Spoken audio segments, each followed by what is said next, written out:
This is the Shine On You Crazy Daisy podcast, and I'm your host, Trudy Simmons from the Daisy Chain Group, providing platforms and opportunities for businesswomen to be seen and heard. This platform is for the women entrepreneurs that want to hear the real stories of what it takes to be yourself and run a business with all the different hats that you might have to wear. Come and join the Shine On You Crazy Daisy membership, offering online networking, co-working, collaboration, and monthly masterclasses for you to grow your knowledge. Go to thedaisychaingroup.com for more information. These are the platforms to hear and share the stories of the tenacious, the rebellious, and the resilient women that are working towards the future that they build for themselves and their families. Hello and welcome to the Shine On You Crazy Daisy podcast. And today I am thrilled and excited to introduce you to Eloho Efemuai from HSL International. Eloho, I am so excited to speak to you today. Please tell us about your business. All right. Thank you so much, Trudy, for this privilege and opportunity. You know what? I don't take anything at all for granted. So really, really thankful to you.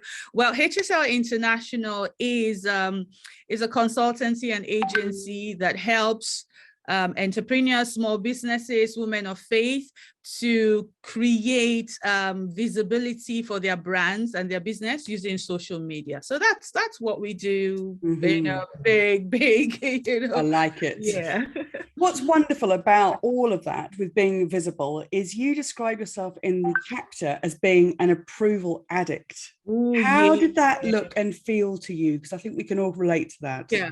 I mean, it was one of the most horrible times of my life because I had to do everything everybody said, you know, and I was in a place of confusion.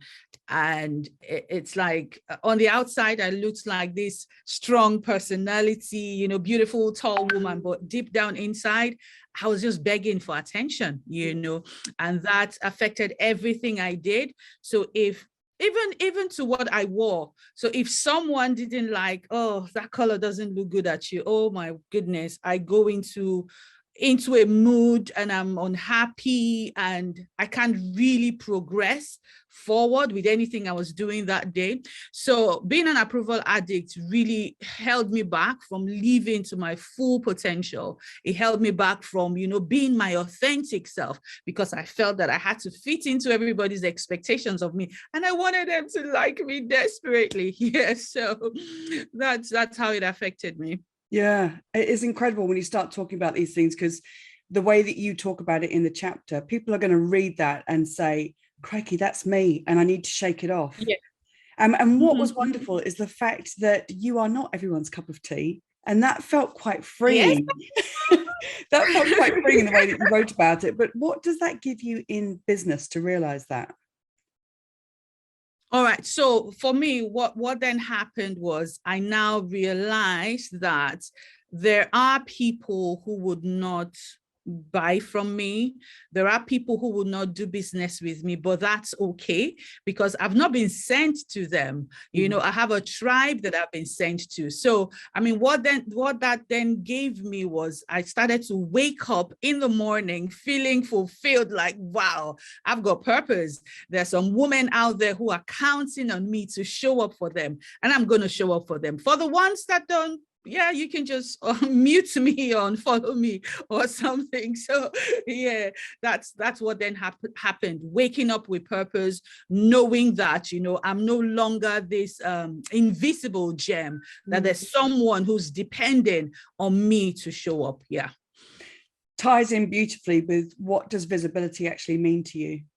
All right. So visibility to me means, you know, being radically clear about your purpose, you know, and being so clear and showing up as your authentic self, you know, with all your visuals in line with your values and your beliefs. Yeah.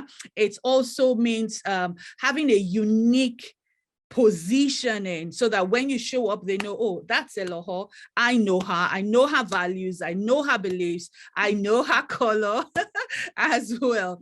And then amplifying everything that you do using social media. So that's what visibility means to me, in a nutshell. I mean, we could go into more details, but it means just showing up as my authentic self, being radically clear about my purpose, about my why, about who I serve, so that I can speak the language that they understand, and just having my unique positioning and just having all eyes on my brand and say, oh, Eloho is the girl that I need, So that's what's wonderful about that is when you talk about amplifying and the way that there's so much passion behind that.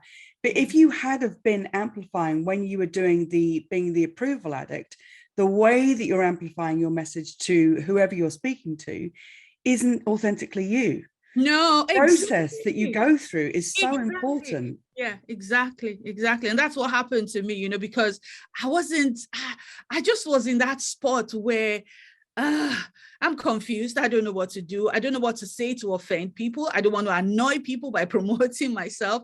But you know what? Through the years, I've evolved and I've come to own my voice. I found my voice and now I own it. And I'm just helping other women of faith like me to say, you know what? Be radically clear about your purpose. Have your unique positioning. You are no longer that hidden gem. You've got to come out, find your voice, and be that woman of influence where she stands up to speak. People like, wow, I want to hear what she has to say. Yeah. Amazing. If there was one lesson that you've learned you want every entrepreneur to know, what would it be? You are not everyone's cup of tea. Yes. You wrote a book about that, didn't you? Exactly. I wrote a book about that. Yeah. So that's it. Just find you, be you, and do you. That's it. I love that. Find you, be you, and do you. Yeah. Amazing. So clear, isn't it? When you're on the other side of it, when you're stuck in it, you are not everyone's cup of tea, and that's a good thing. That's brilliant. Thank you. Thank you. What's your favorite business book? It is No Excuses by Brian Tracy. Such a brilliant book. Honestly, every chapter has like actions that you need to take. And it has really helped me, in my business and my journey in life as well, because it just doesn't handle business. It even talks about your relationships, your family life, and all of that, as well as how I think one of my favorite quotes I'll say from the book is, the more you learn is the more you earn, so how to increase your earning capacity. Yeah. So yes, that is so true. Knowledge is power. They've said it is forever, but it is. That's amazing. Oh, Eloho, thank you so much for being involved in the book and in the podcast. And I can't wait for people to start reading your chapter. Woohoo, me too. Thank you so much, Trudy. Thank you for watching. If you like what you saw, please like the video and click the subscribe button for this channel for more inspiration. If you're a businesswoman looking for that community that will support you and lift you up, come and join the Shine On You Crazy Daisy membership, offering online networking, co-working, collaboration, and monthly masterclasses to grow your knowledge. Go to thedaisychaingroup.com for more information. And for even more inspiration, please go to the link under the video and get your copy of the Shine On You Crazy Daisy series of books with inspirational and motivating stories from businesswomen around the world.